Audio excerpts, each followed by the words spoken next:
My very first foray into tabletop gaming was with tabletop role playing games like Rifts and Cyberpunk.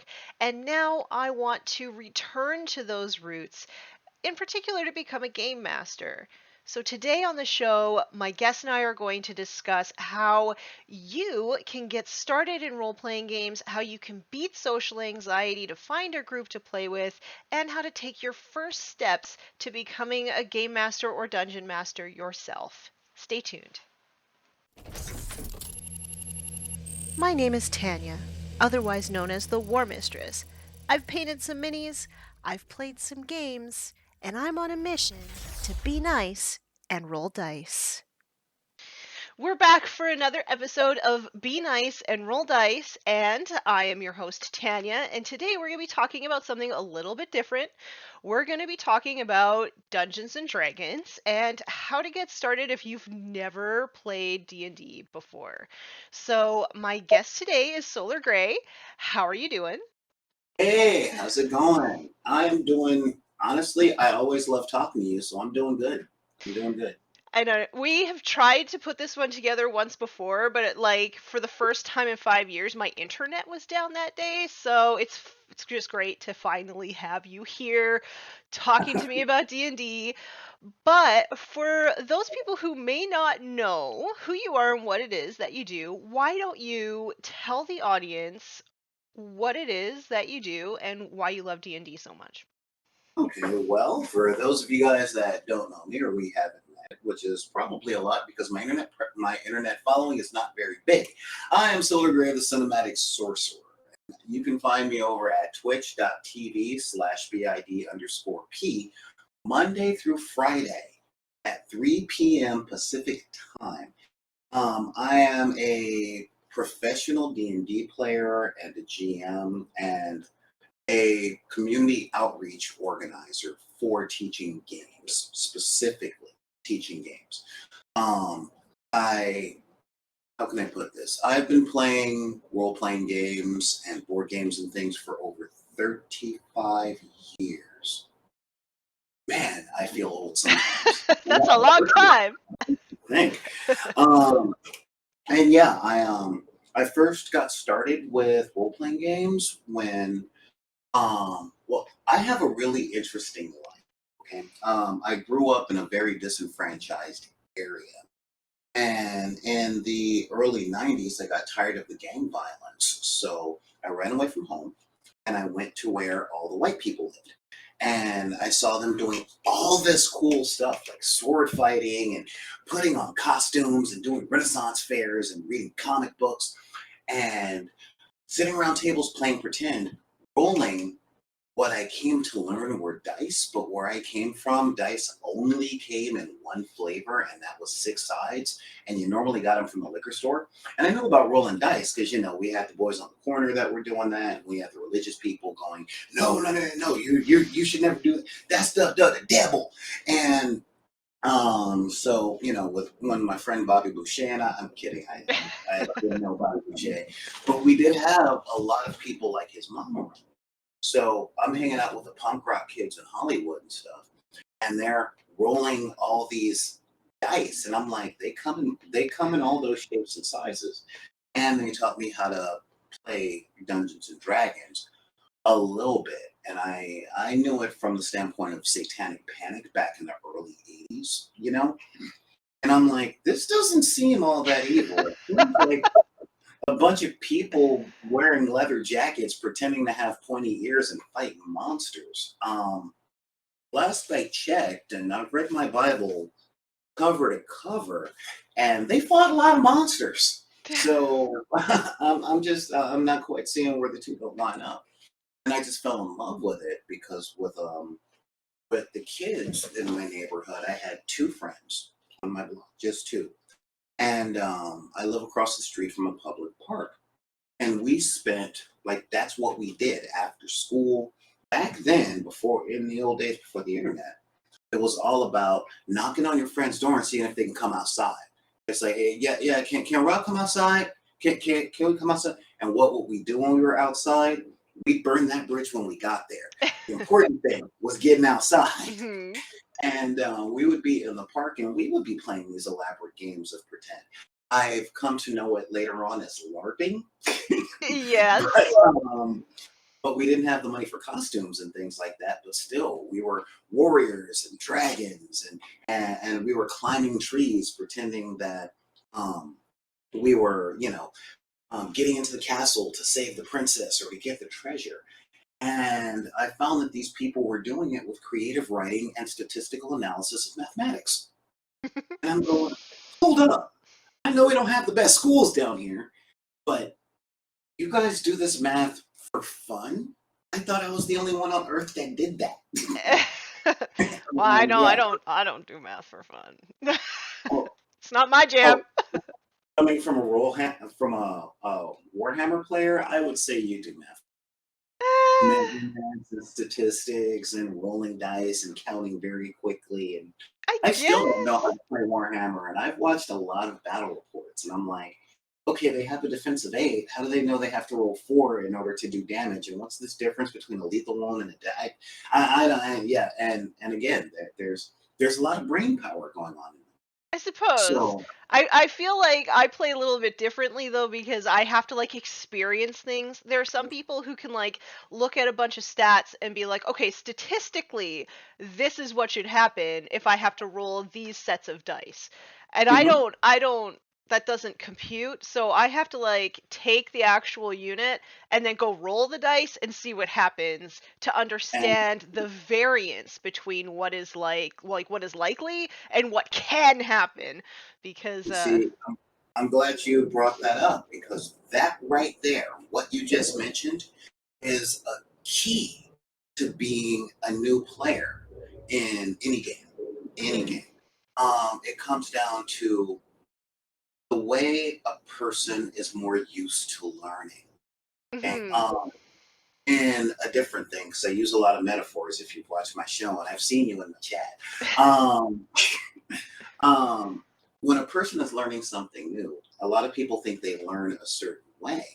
But the fact is, a lot of people have a more practiced way that they're used to learning. Mhm. And I like to say that there's a lot of people get into it. It's like learning how to cook. Some people are cooks and some people are chefs, you know. Yeah. Um, a cook can cook. They get in there and they put spices on meats and then they put heat with it and then they find a starch and then they do the thing. And a chef knows proportions, they know what food groups are what, they have this super, super duper developed palate. But Mark Twain said some literature is like fine wine. His writing is like water. Everybody drinks water. And everybody likes cooked food. mhm. Everybody eats cooked food. So there's nothing wrong with being a cook or a chef. But a lot of new players with a lot of games go in with this mindset of they're going to be the next Gordon Ramsay or the next Jamie Oliver or the next Wolfgang Puck. They're going to have, franchises across the entire planet, and they'll be able to walk in, and people will be like, "Here, I bring you an offering of beef." Um, but the truth be told, most people are happy just feeding their families, and that's where playing games just come in. A lot of people just like to play. Okay. I'm one of those people. So So we accept that we're starting off on this journey and we are cooks not chefs. yes, So we're learning how how to cook. we're going to learn how to cook. So the first thing that we need is ingredients, and probably the Mhm. best ingredients would be a game group, somebody else that you can play with. Yes, So how do yes. we go about finding a game group if we're just like we've watched some sort of like live streamed D&D and D and we're like that looks really fun. How do I go about finding somebody to play with? Okay. Well, this is where we are so fortunate to be new players in role playing games in this day and age. Okay. This internet is a powerful tool. Um, Now, since I'm old school, back in my day, you had to go find people that were actually rolling the math rocks. And if you have access to a brick and mortar store, um, every brick and mortar store either has someone behind the counter that knows someone there, excuse me, that knows a game master, or they have a bulletin board that's pinned up with a looking for group post, Hmm. which is someone there going, I'm looking to get into a game.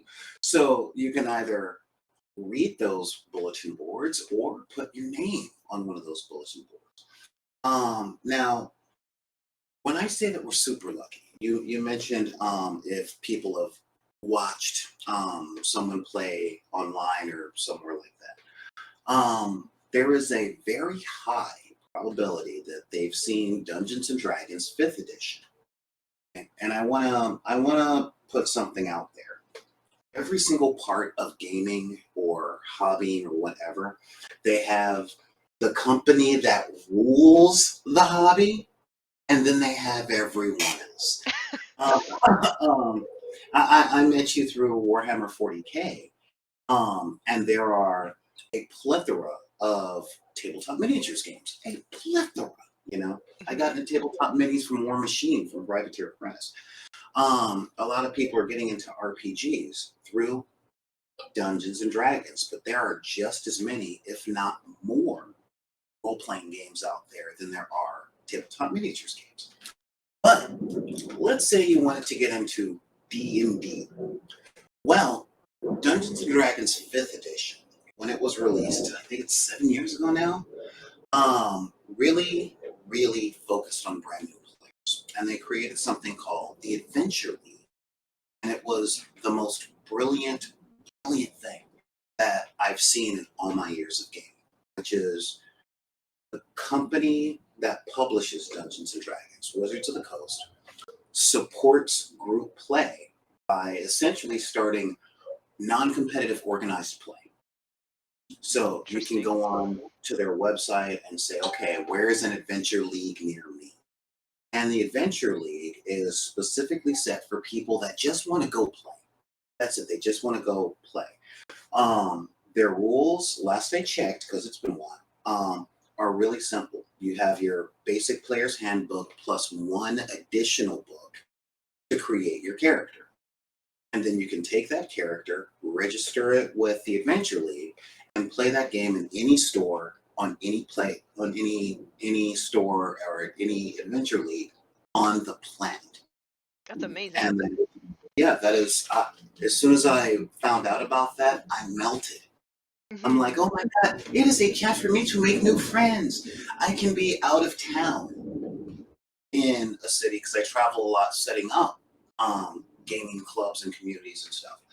And if I'm setting up something at a community center in Butte, Montana, and I just feel like playing a game, I can look for an adventure league in Butte, Montana, and go to that place. It's generally on Friday nights. Um, Now, if you don't get down with that pretty well, it's relatively easy to convince a friend that you already know to give something a shot. But one of you have to make the commitment to be the dungeon master.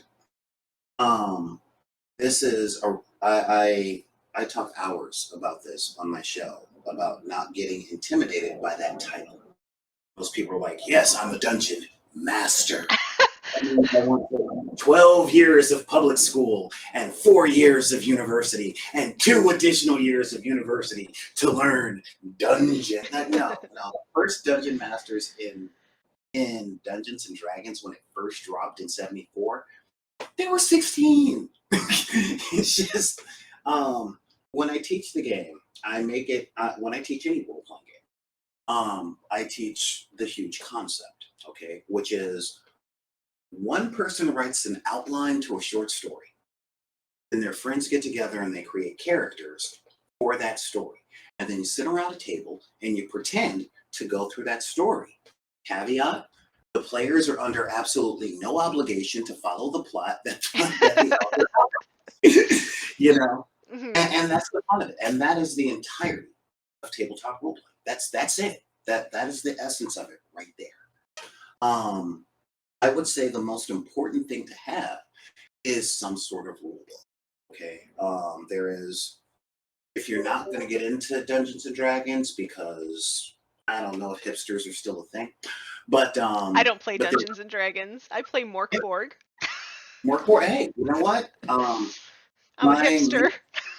my my main exposure to game workshop as a company was through the Warhammer role playing game. Yeah. I thought it was very cool. I like the world. But you'll need a core book.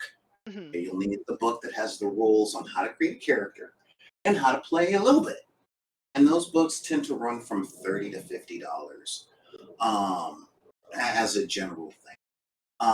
And then from there, you have your imagination.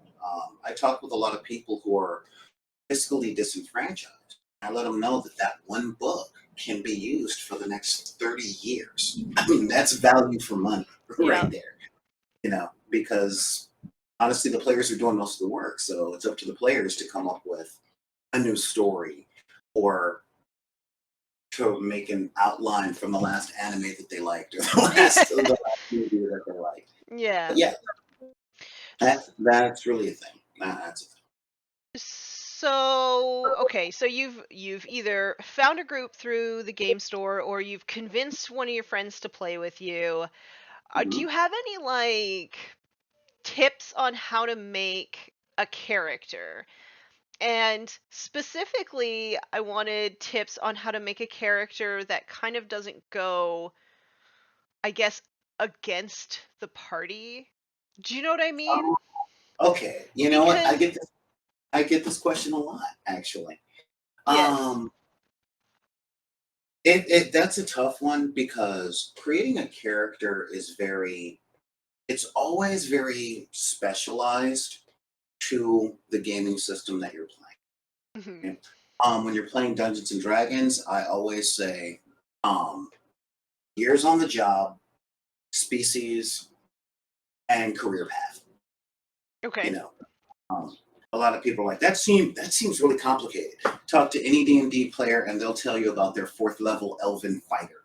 Okay, like I said, years on the job. I'm this level species, because I don't like to say race, and career path. I'm a paladin. I'm a ranger. I'm a monk. Mhm. Um, and most games come down to that, unless it's a skill based role playing game like Right. Call of Cthulhu or Rifts or something like that. Um, but when it comes to creating a character, now you can do a couple of things. I think it was back in 2003 when World of Warcraft came out that party efficiency and cohesion became a standard thing. It came down because of the raids and massive multiplayer online games. Mhm. Um, and the thing is, if you want to make a, a character that's good with the party, first you have to know what kind of party you're dealing with. Mhm. Is it a combat based party? Because if it is, then you're making a raiding group, and that's where we get those normal stereotypes, or the normal archetypes, i.e., DPS, tank, stealth. You see what I mean on that? Yeah. And of course, healer. If you're new to an RPG, I would say avoid playing the healer at all costs. It's there's a psychology that goes along with it. Um, But in order to make a character that's cohesive with the group, first you have to find out what kind of group um, the party really is. Are they there for combat? Are they investigators? Are they a political leading council? You know, Mhm. um, and once you know what type of organization you're joining, you can look for holes in what they have. You can look at what they need. It's really And interesting that you say that because I found with my last group playing Dungeons and Dragons, they were young men. I was the old lady in the group. Okay. Right. So a lot of times they just wanted to kill the monsters. That's all that they Okay. wanted to do. And for a while I kept making I like to role play. I like to go in and find NPCs, and I like to, figure out the puzzle and all of that, and I was making characters to do that. Mhm. And they didn't want to play that way. So I actually they would just like Uh, kill the NPCs. And I'm like, no, they could have helped us. yeah, And we call those players murder hobos, yeah, they and they totally were. So yeah. in the end, I ended up switching to playing a bard because I felt like the bard can support. Like I built the bard specifically to be able to bard, you know, Mhm. go in there and schmooze and like charm people and all of that, but then also to support them in their murder hobo, right? Because the bard actually does have quite a few interesting spells and things that actually just sort of amplify how the fighters in the party are actually getting their job done. But it took a really long time for me to figure out like a character that actually like fit into this group. So it's really interesting that you say that you have to know the group. Do you have any tips on like how you could maybe get to know what they're all about a little bit faster? Yeah, actually, if they're an already established group and you're thinking about joining their group because you're friends with someone, Hmm. um, ask them. And if now we live in an odd time, okay? So asking might not be as straightforward as one might. But what I like to do as the old man is I like to talk to them about their games, okay? Because every single tabletop RPG person loves talking about their game or their character. That there's a reason that that joke's out there. Oh yeah, I have an 11th level bard, and he jumped up and he put a dot to sleep, and then he hit him in the nards with a star. Um, yeah, unfortunately, it's true. It's real. It's out there. And it's just the way that we express our joy about what we're playing. So if you're thinking about joining a group, talk to the player that you know most and you're closest and just ask them, hey, what happened at the last game? And what Mm. they tell you will determine what type of party that they're with. Um, because that's where they have fun. If it's like, oh man, we took on a horde of goblins, and then they came in with rock goblins, and we were like, bam, and pop, and zap. Or yeah, we were in this fight and all that stuff, and then the druid like took over the mind of an ant that was there, and then the ant came by and brought its army, and it was like whoosh. Or yeah, we thought we were going to get into a fight, but then Mark over there had said something, and he ended up like going into the back of the castle with the princess, and then the king like didn't know what to do, so we just had to wait. So we ended up talking through things, and we ended up getting a new castle. The type of story that they tell will let you know where their group uh, really coalesces. That's I run a actually a really game. great tip. Yeah, I have a game on Monday nights. It's my all female campaign, Okay. and it's interesting because since I'm the only man, but I am the one that's throwing these situations at, Hmm. and it's so interesting because I've never seen teamwork so intentional at a table, and so much combat avoidance, and so much talking to NPCs. And I have noticed, and I don't want your comment section to light up, so I'll just put my email. I'll put my email up, so it's like, yeah, you know what? Just send all comments here. But but one of the things I did notice is when women in my games become very comfortable, pets happen. So Pets. many pets happen. I ran a game where the druid, one woman was playing a druid, and she befriended a mimic, which was a monster. Yeah, it was a thing. And so, being as much of a Terry Pratchett fan as I am, I'm like, you know what? Fine, you get the mimic. You rolled the natural 20 on the animal handling and convincing roll, so you know what? You get a mimic. It follows you around because it reminded me of the luggage from Discworld. Um, and the Was it like last a game, classic mimic? Was it like the treasure chest mimic? yes, yes, Amazing. yeah, and it had the great big tongue, That's but amazing. the druid did the thing, but I'm the GM that allows my players to play, I guess it were. A lot of dungeon masters have, they commit sins. Everybody commits sins. And I try and warn all of my players at session 0 when we're talking about what kind of games we run and what we do like, what we don't like, what's on the table and off the table. I let them know you don't have to follow the plot that I run. You Mhm. really don't. You can avoid all combat, but the fun in the game is determined by your decisions. Mhm. I'll never go against your choices, but know that your choices influence the world, Yeah. and the world will go on whether or not you choose.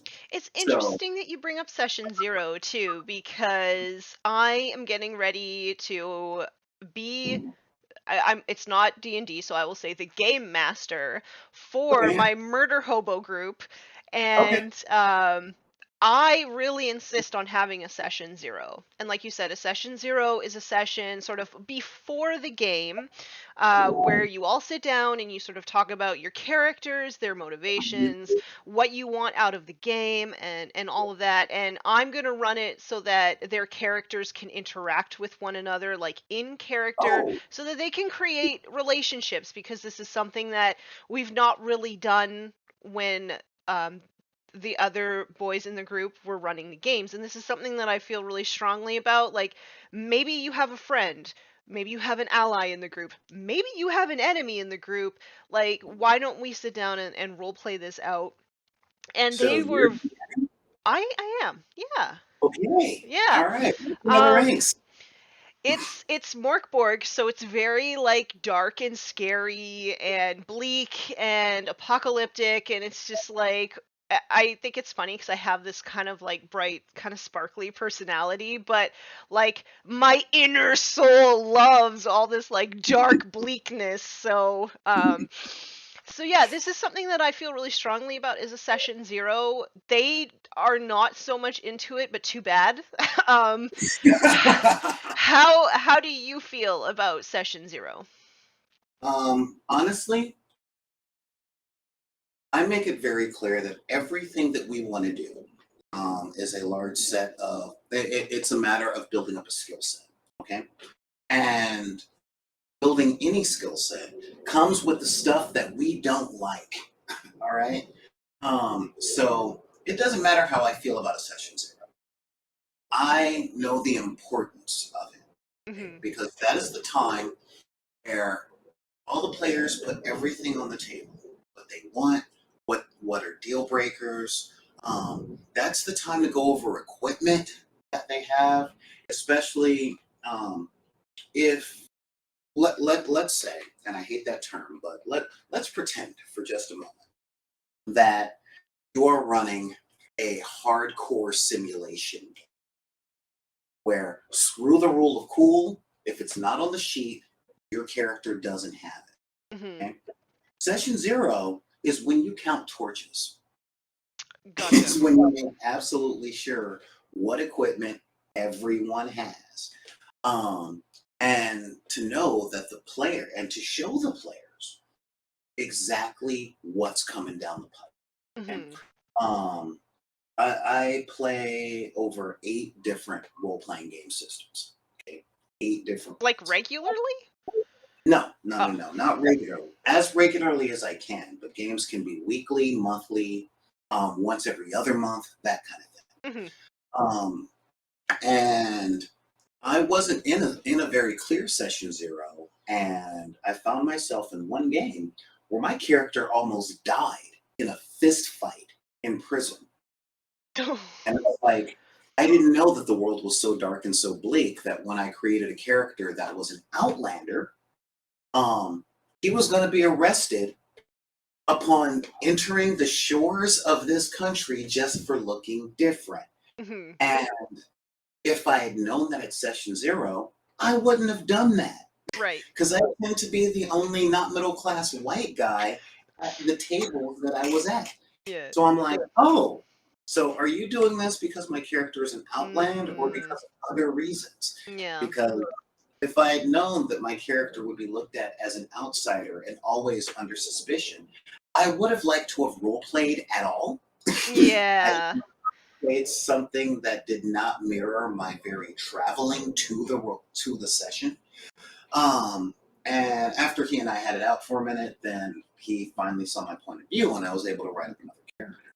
Hmm. Um, but had these things have been laid out at session 0, then that would have given me an opportunity to do something more in line with what the GM wanted. Hmm. Hmm. So I think that session zeros are super, super important, especially because there's going to be a lot of 0.5 sessions the longer that the game goes. A 0.5 session is when you get the phone call saying, "Can we talk about game? I'm not feeling like I'm having fun." If Yeah. you see what I mean?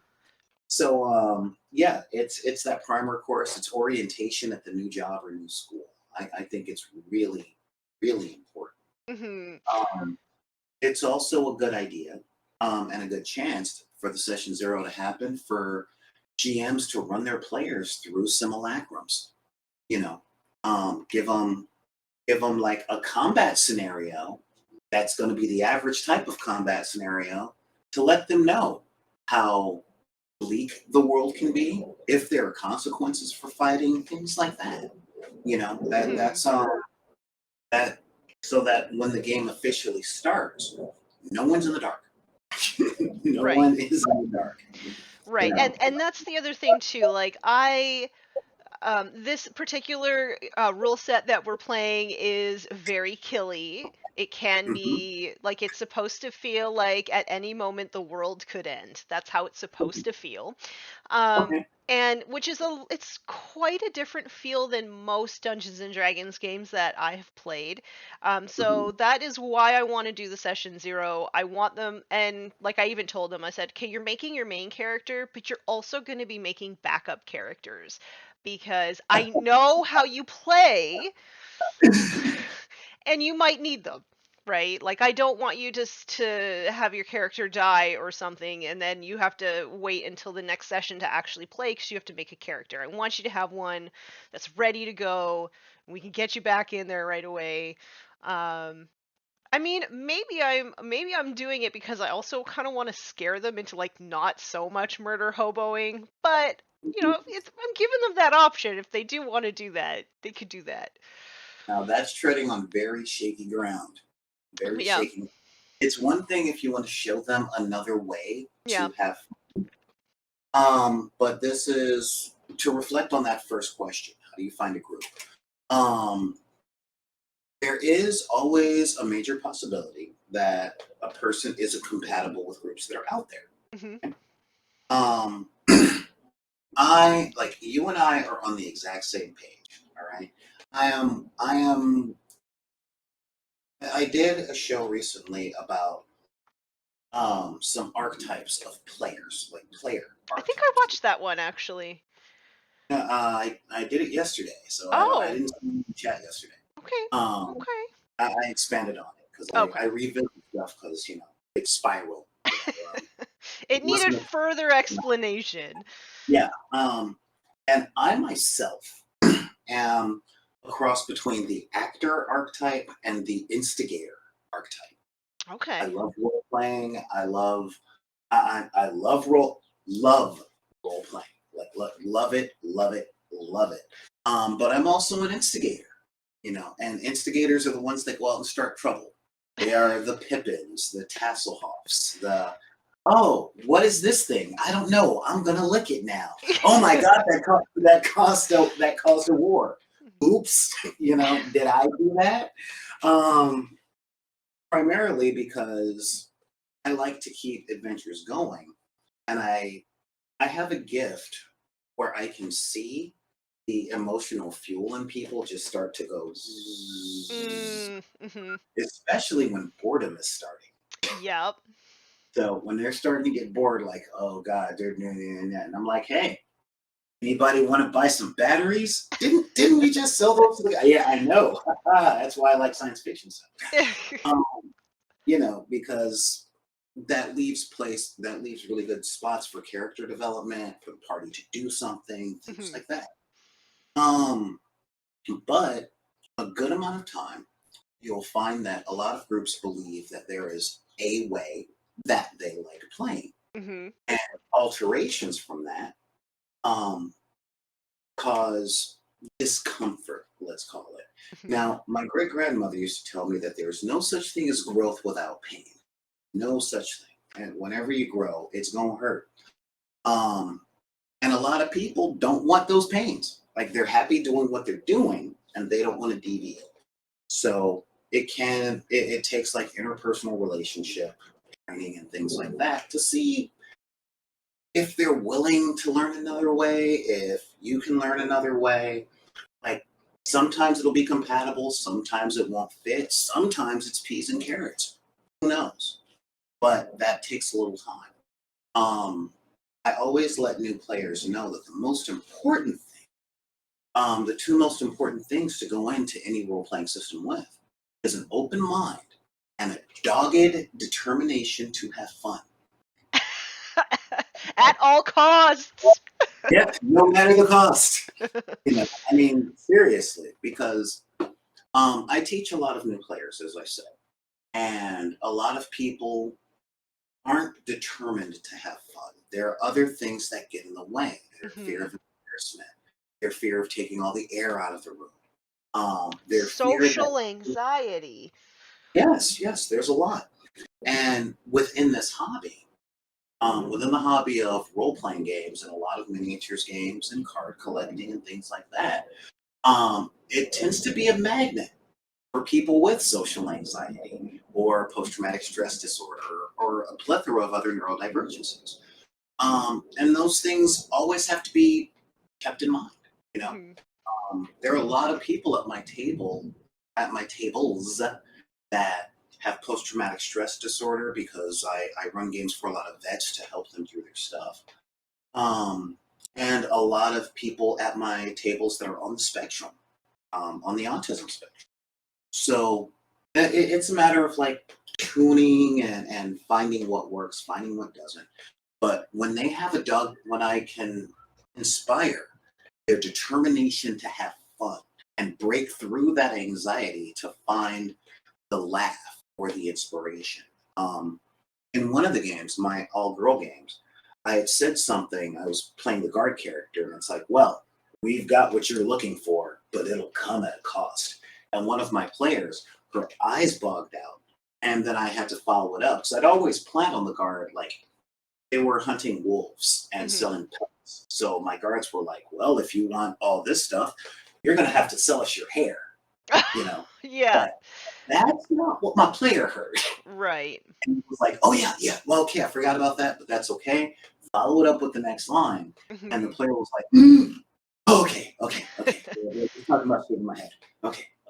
You know? Mhm. Um, and my players come to my table with the dogged determination to have fun. And then you get into the different flavors of fun, the different types of fun, and if fun for player A is incompatible with player B, then it's a little bit of a balancing act. But it's really important to know these things and to want to really come in and do the experience. Mhm. I Mhm. know down by where I live, there's this big old competition to show who's more clever, and that gets on the last nerve. you know, Oh. Well, there's you know, something nice about playing like a big dumb sweet character. I enjoy playing characters like that sometimes. you know. I don't mean characters being clever. I mean Oh. players being being clever. You know, finding loopholes, like I think it's a visceral reaction to the title of game master.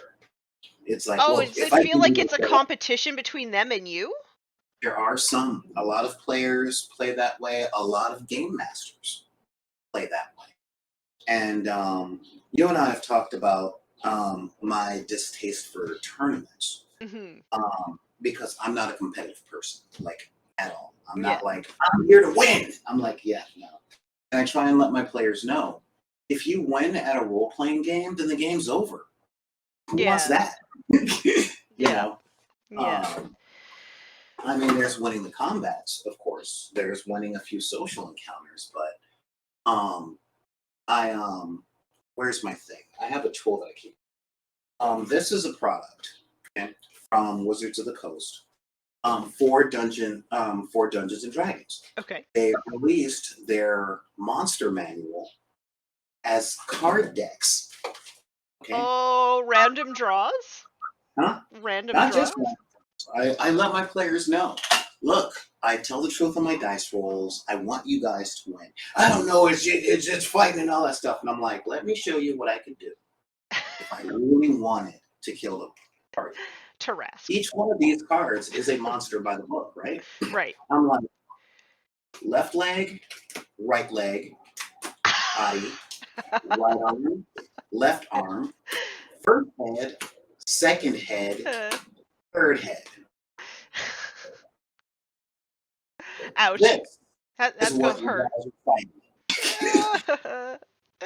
I can do that at any time because I'm the author and the narrator, you Mhm. know, Mhm. and I have to use that lesson to show players exactly how much power I have, and if this is a competition, I win. Mhm. But it's not a competition. Yeah. It's a collective storytelling thing. It's campfire stories. It's playing pretend. Something that You I know. really struggled with when I first started playing was like failing everything, right? Uh Um and I didn't realize when I first started playing that like sometimes failing is good.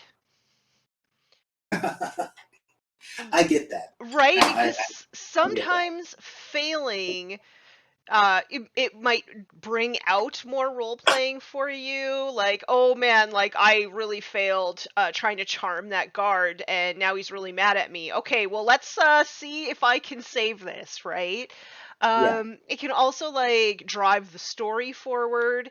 And I don't know, I it took me a really long time to learn that like failing isn't the end of the world. Oh man. Have you ever taken an improv class? No, I'm not an actor. No. Um, in improv, and this is so universal that it's the big joke. In improv class, you never say no. It's yes and. You say Hmm. yes to everything, but you add something to it. Okay. And that is that aspect. And another aspect that I'm about to go on is what makes role playing fun for a lot of people. Okay. Um, that's the role playing, the acting part. It's, well, we're going to do this. Yes. And then once we get there, we're going to do this. You either say it out loud or you do it in action and let everyone else catch up. That's one way. And the other thing is to remember that the purpose or the game behind the game in role playing is what stories are you going to tell other people when they ask you what you did on Monday? Like on Monday when people say, what did you end up doing on Saturday? Or how was your game? You're going for tales worthy of song. Okay. Okay. And there is no story that anyone likes hearing that is, well, we ran out of groceries and I wanted an apple. So I went to the store and I got an apple. The end. You need some That conflict. yeah, and conflict comes from not succeeding. Mhm. Um, I I'm a big fan of storytelling, writing. I read prolifically, and Trey Parker from South Park gave his formula, which is but and therefore, which is I want to do a thing, but something is in my way. Therefore, I did this to overcome that thing. You Okay. know, so the story then goes from I ran out of groceries and I wanted an apple. So I decided to go to the grocery store and get an apple. But the tire on my car was flat. Therefore, I decided to walk because it's not that far. And as I was walking, um, 4 stray dogs had run across the street and they must have smelled bacon on me from breakfast because they then started chasing me. So I ran from the 4 stray dogs and I tried to climb a tree, but once I got up there, there was an angry squirrel that I must have destroyed. You see what I mean? Yeah. It's every intention. If there is an obstacle, and that's all stories are, just a set of obstacles to overcome, um, that's what creates engagement, you Hmm. know? Um, and all of these tools, when you're putting together role playing games or you're playing in role playing games, the failure is just another plot point or just another chapter, you know? Hmm. And that's what is honestly the stuff that keeps us going. It really is. Hmm. That's where all the awesome stories come from, not from setting out to do something and then accomplishing it magnificently. Who wants to hear about that? Hmm. Hmm. You know, I mean, Okay. unless it was so magnificent that, like, I mean, like, unless divine intervention came through, like, I wanted to go get an apple, and then the clouds parted, and a glowing hand came down and gave me an apple. But now that since the conflict of, but I'm afraid to eat it because it might give me superpowers. I mean, it's the perfect apple, and I don't ever want to eat another apple because all of them are ruined. Yeah. So yeah, I mean, it's all that. But I'm also illustrating how actual anxieties can be incorporated into stories and into your games because nothing is really off the table when it comes to creativity. Do you You know, think that it's good to build a character with some sort of flaw or anxiety within them? absolutely, absolutely. One of the systems that I run is the fate system. Okay. And in this, it's really, really character driven. Every character has what they call aspects, and they're aspects of a character, aspects of a personality. And you can put all this awesomeness down, but every single positive trait comes with a dark side. There's a saying amongst we grognards of D&D that lawful good don't mean nice. It does not mean, oh, hi, I brought you breakfast. You know, it's Right. more like, a lot of characters, like a lot of older players, they make characters that are totally lawful good. They are all about following the law. They're all about being good. And if anybody steps out of line in any way, and they rain down upon them with great vengeance and furious anger. And it's like, okay, that's kind of biblical over there. I follow the law and I do what's good. Okay, yeah, back off, chief. Um, You do you. yeah, exactly. But flaws are super important for characters to have because flaws lead to more complex stories. You know, Hmm. I mean, quick quiz. Think about your favorite character from any movie. Matter of fact, not your favorite, because you're asking these flaws questions. So most of your favorite characters are probably flawed, messed up people. Game recognized game. Uh, think about think about the most perfect character you can possibly think of from any medium of story. Anyone. The most perfect character in terms of They like have no flaws. Yeah, like they're good at what they do. Everybody likes them and stuff like that. Just think about. Just name one. um I'm gonna say Ray from the new Star Wars. Ray. Okay. Yeah. Um, she has a major flaw. Major flaw. She's naive. Okay. I don't find And her compelling in any way, shape, or form. no, she's not very compelling for a lot of people, but she's not written for us. She's written for 10-year-old girls. And I keep that in mind all the time. But yeah, she's very naive. Mhm. She understands how her sand planet works and she knows how to fight. But she has a difficult way of, or a difficult time realizing the difference between deep good and deep evil. Mhm. And she honestly thinks that she can take on deep evil and change it. That's a huge flaw. Yeah. Yeah.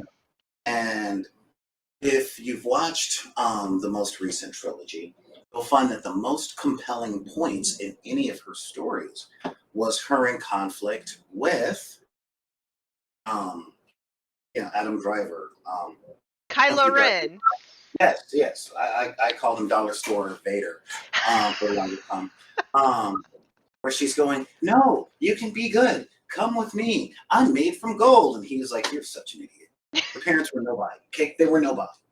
Oh my God, my parents were nobody. I'm having a crisis of conscience. It's like you're expecting the bad guy to tell you the truth about where you come from when you've expressed how important to you it is where you come from in your mind and heart to someone who can read your mind and heart. Mhm. Oh, my sweet summer child. You know? Isn't she um, supposed to be like 17 years old or something though? yeah, and Yeah. I was really naive at 17 years old. you know, I mean, hell, I can say this out loud now that I'm pushing 45. Um, I was the worst kind of naive at 17. I was the living embodiment of Dunning Kruger. uh But okay. yeah, so, and again, like I said, the most compelling parts of her story was when her flaws Mhm. um, were being exemplified. Mhm. Chris Evans' Captain America is another one. You know, he's kind, he's good looking, he can fight, he can fly, he can crow, everybody likes him.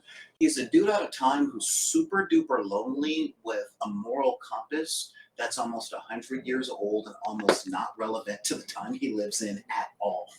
Yeah. You know? Yeah. And when those parts of his story are examined or brought to the forefront, that's when we like him most. Yeah. We like him most in when his flaws are in juxtaposition to the world.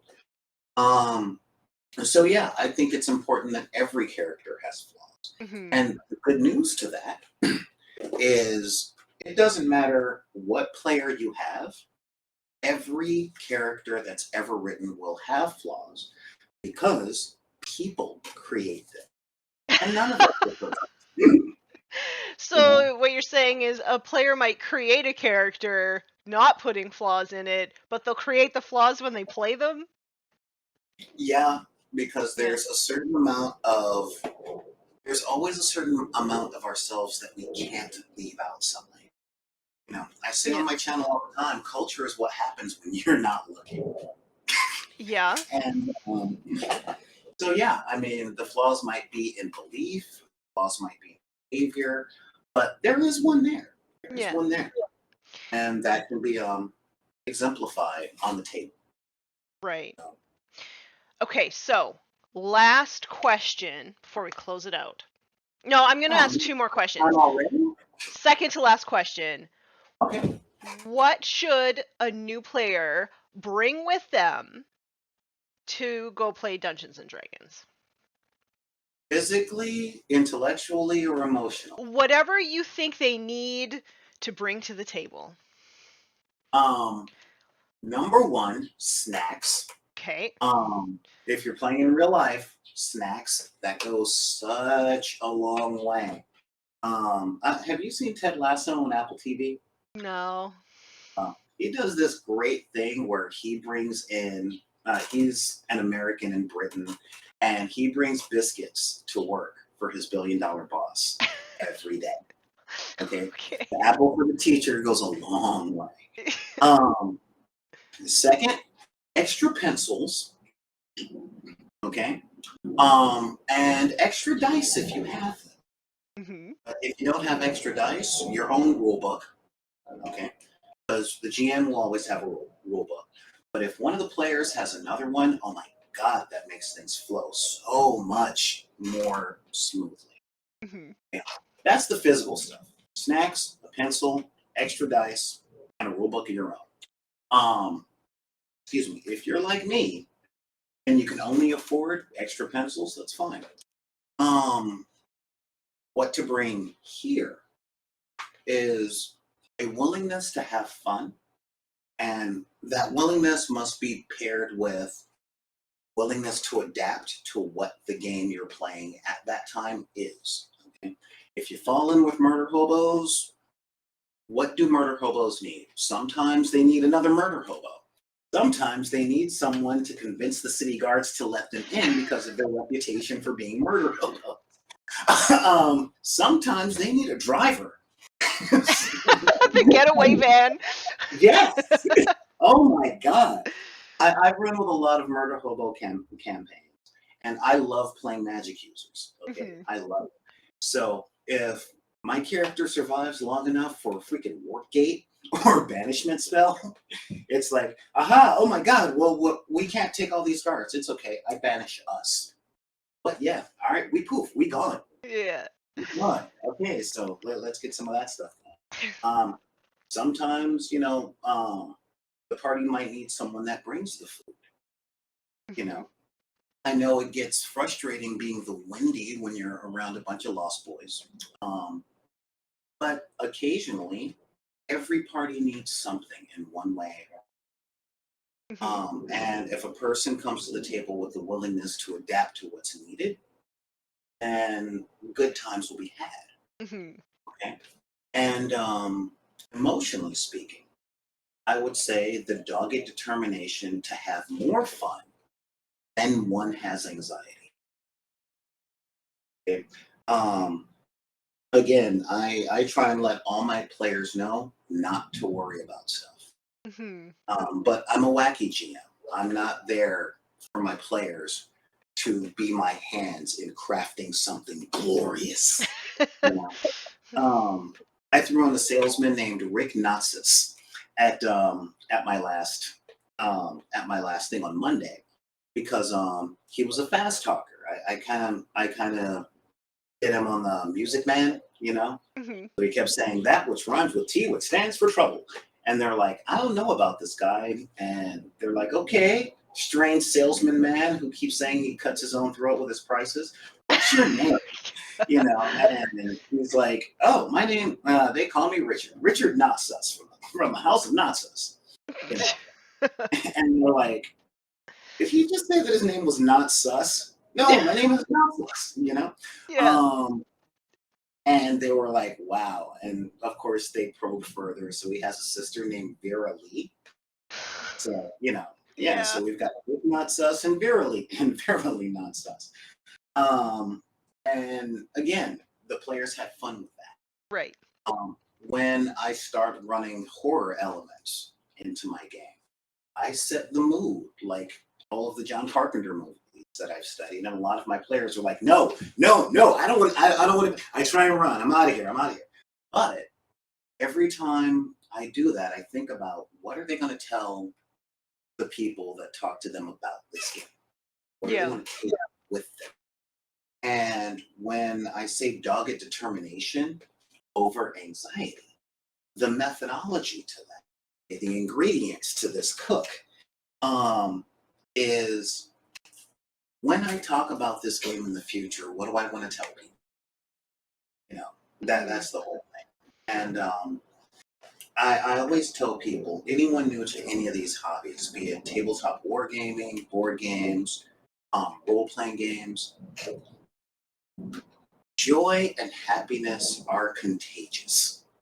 This is true. The more fun that you have in remembering and describing, the more people will hear that and say, I want that too. And they'll start their own or they'll join yours, and then we'll have more friends, and then we'll have more people to talk about these games with, and then our overbite will get bigger and the break will get deeper, but there'll be so many of us that none of us will be thrown into our lockers again, you know Oh, or that hits we'll me in the feels. you know Uh, or we'll take over the entire entertainment industry from film, TV, movies, video games, and will be the determiners of modern culture from that day forward. Um, what I will say not to take to the table are expectations of self. Okay? Since you're new to the RPG world, there is a thing out there called the Mercer effect. And Matt Mercer from Critical Role is an amazing dungeon master. So good. And I know all of the elements that makes him good. Okay? He is a working voice actor and has been for 11 years at least. And when I say working, I mean that is how he pays his bills. Mm-hmm. That is how he pays for his kids' orthodonture. He's also a published writer. He's also been an actor for decades. So he brings all of those skills to the table. And a lot of people make the mistake, and this happens in any skill set. I hear you talking about it with your painting, which, by the way, is way better than I ever wanted to be. Just letting you know. Well, Yeah, very yeah, sweet. Thank you. yeah. That tone of voice is saying, yeah, but when I look at myself compared to the Golden Demon winners, of course. And this is what I'm talking about with the Matt Mercer fan. A lot of players go in and they try and be that good, but he's going in with literally a generation of study, practice, experience, failures, and iterations behind him. And to expect yourself to be on that level is a lot like expecting to have a PhD in calculus right after going into the first grade. It doesn't make sense, you Mm-hmm. know. Um, and people do tend to expect a lot more of themselves than they're qualified to. I do it. Um, every player at my table's doing it, and I always have to remind them not try and be that other person. Just be the best themselves that they can be at the moment. Mm-hmm. Now, next time, maybe try for 3 inches more than last time. But right now, that's it. That's all. That's it. You know, don't go in with the expectation of my character is going to save the world. I'm a first level wizard. I'm going to cast Wish, and it's like, no, you're not. It's a No. 9 level spell, Yeah. which No, you're means not. you don't get access to it until you're level 18. Yeah. Well, what? I cast minor illusion. Yeah, I want you to describe the illusion that you just said you wanted to cast. Mm-hmm. And they'll describe it. And I'm like, okay, so minor illusion takes up a 5 foot square. It's just 5 foot by 5 feet by 5 feet.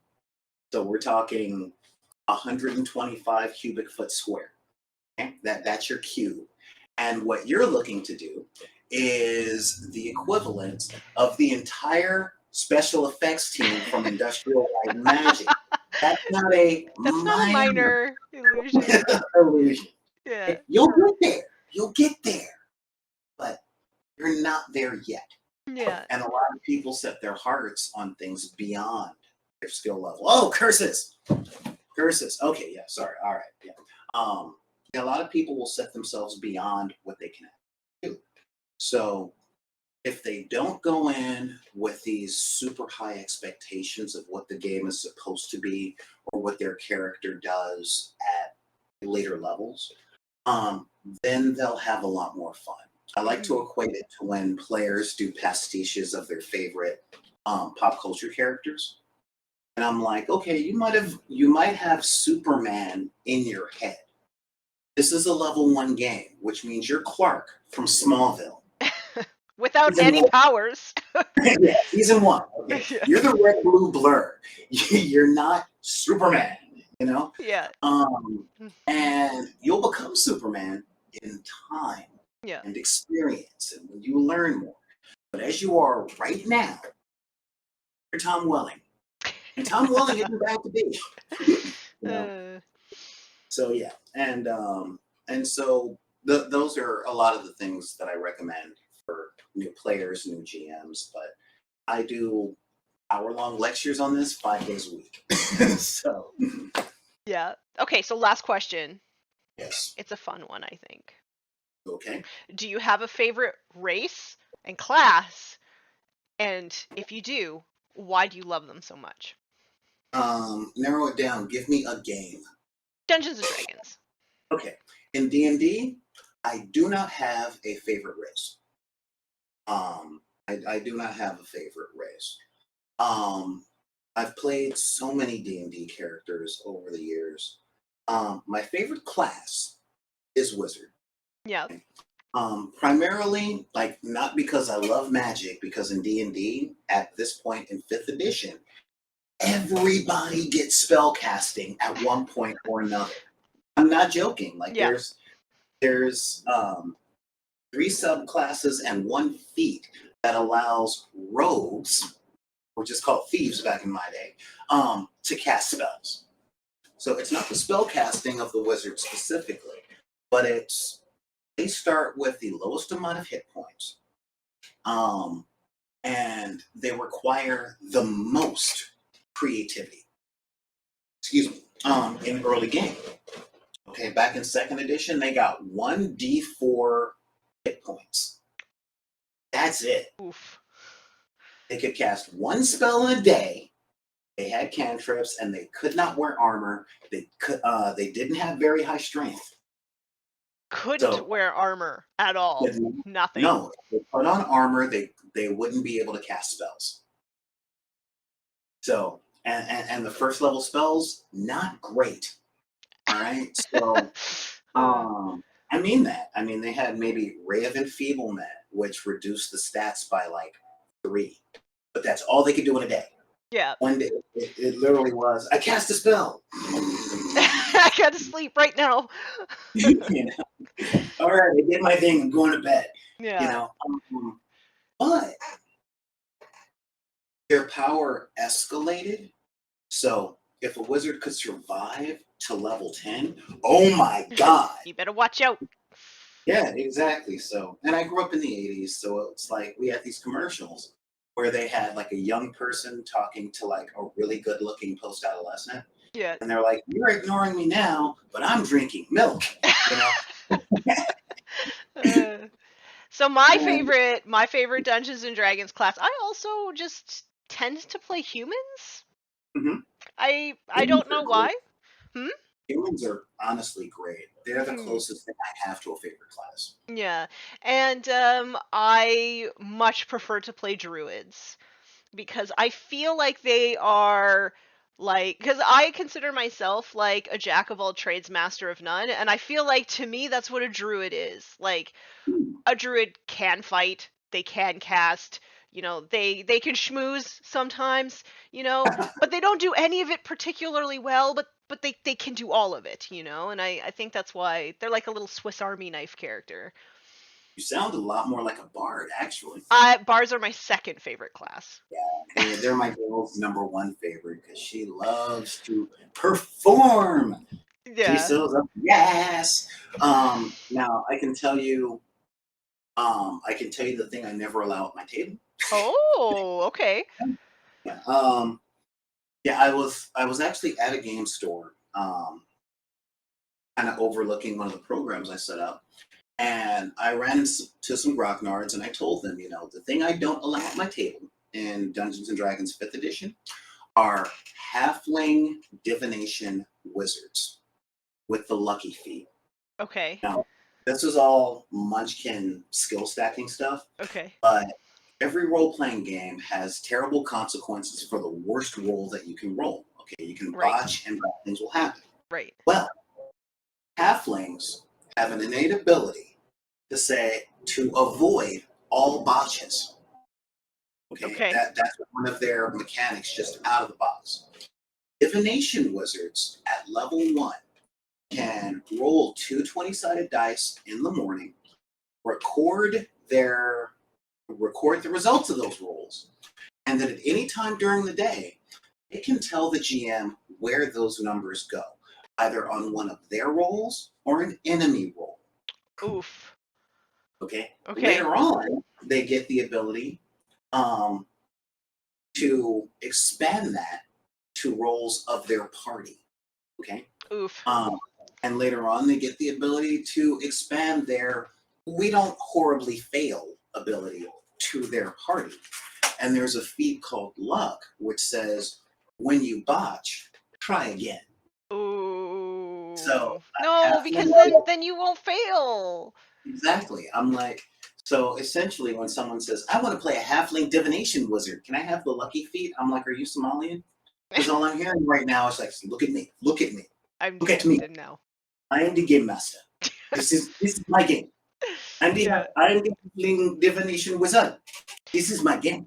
I And I'm I like, I "Look." I will say, when I play a druid though, Mhm. um I will quite often split the party, and I think that game masters don't like that. But like I It's can extra. it can, but like I'm usually doing it for like a purpose, right? When I'm playing with my murder hobo party and we need to like figure out where the general of the enemy forces are or whatever, they're just going to be like, okay, what we're going to do is we're going to go into their fortified encampment and we're going to burn it down and we're going to try and find his next in command, right? Whereas I'd be Mhm. like, no, I'm just gonna like turn into a bird and I'm gonna fly into the encampment and I'm gonna like fly into the second in Ah, command's like tent and I'm just gonna have a look around for some clues. That's okay. If usually that's not why. including the party, that's going solo. Okay. Okay. Okay. The golden opportunities on that is to let the murder hobos know what you could do, and Okay. for you as Tanya the player, Yeah. you get this great puzzle and not selling yourself, but convincing them that they could be more murdery if they followed your instructions. You know? But you could kill more people once we find Do. out where the general is. There was in the fifth book of the Aragon series. Um, they had the warriors and the dwarves, and they doing all that stuff. And one of the ladies was the spy, and she's like, "Okay, so we're outnumbered, we're outgunned. Their forces are over there." One night she left camp, and that night all people at the camp heard was screaming and moaning, and then stuff falling. And the next morning she came back and she was tired. And they were like, "What happened?" She's like, "I poisoned their wine." So she killed half their army that night by herself. Yeah. And it was like, you killed half of the army alone. Yeah, but I can only do that once. I'm not but the other fighters were like, "Okay, you know what? No, she's got game. She got game. You let her sleep." Yeah. Um, but yeah, and this is the character interactions are part of the game. Mhm. If you're a druid, you can turn into the animals, which means you can murder a hobo with the best of them. Because they're like, "I'm barbarian," and you're like, I'm a "Tiger." bear. Yeah, yeah, I'm a bear. I'm a moose. I can be a Wolverine, and I don't even have to say bub. Um, Yeah. yeah. So you've got the murdering down, but if you as a player, and this is one of the advice I have when players don't seem to be in, I'm not going to say in line, but in sync with the types of players they are. Mhm. In order to get into sync with the rest of the party, you can see what they respect, and you can help them become more of what they respect via your level or via your language. Okay. You know, so it's like, "Oh yeah, no, you guys want to hey, hold up? Let's not kill the guard yet. Let's not kill the guard yet." Like, what do you mean? No, it's the guard. He'll rat us out. That's true. He might also lead us to the one that we really have to kill. The one that's got to die quick. Yeah. We can hold him hostage. We can talk to him. We can take him hostage. We can bury him. We can make him think that we're going to kill him. Or let's see, there are two guards there. Yeah, all right. If you kill the guard, he's not going to be afraid because he knows he's dead. So what can we do to convince him to give us what we want? Hmm? Hmm? Hmm? You know, I Yeah. mean, I once had to play a bard amongst murder hobos, and he was an interrogation artist with a puppet and 5 pounds of rancid butter. Um, exactly. Yeah, look at his face. It was like, leave me alone with this guy. And the party would come back. The guy would be covered in butter, and the puppet would be yelling and screaming, and me holding the puppets, going, "Just do what he says. Just do what he says. It's terrible." So I was like, good cop, bad cop. Yeah, with a Um, puppet. yes, yes. Yes, I loved amazing. it. You know. And after a while, the players were like, "What is wrong with this guy? I don't know. We just kill him, but he's worse." Yeah, And so a lot of implications and things, but yeah. that's the actor part. But the real talk on this is there are ways to come to compromises with people and groups, and role playing games are a great way to practice those skills before you have to go to work and be part of that project that you don't want to be in, you Yeah, know. But yeah. again, these are all, and this is how I've always looked at RPGs, Hmm. practicing of these life skills and stuff like that. So Yeah. Okay, well, that's all that I have for this episode. But why don't you tell people where they can find you? well, you guys can find me at twitch.tv/BID_P or at Solar Gray on YouTube. But come on to Twitch because we're there 5 days a week and we're on YouTube 3 days a week or 3 days a week. And we have these discussions Monday through Friday at 3 p.m. where we go through this stuff, sometimes with charts, sometimes with examples. But yeah, honestly, and we talk about things from pop culture, storytelling, writing advice, all around the hobbies of escapism. Okay, so we focus mainly on role playing games. We also talk about painting miniatures and color theory. Just this is the age of the geek. How can we be geeks around each other and find joy in that stuff? Because we do this stuff to be happy, right? Yes, So how can we be happier? And that's what we're here for. I love it. Thank you so much for being my guest today. All right, everybody, I want to know all of your best role playing game stories, so leave it for me down below in the comments. And don't forget to subscribe, hit the bell, do the shares and the likes and all that stuff because it really helps the channel out. If you want to connect with me even more, you can find me on my Instagram account where I do daily updates. You can find me on Forge the Narrative Podcast, and you can find me on my Patreon exclusive Discord server, which is full of like minded individuals who are also very nice while they are rolling dice.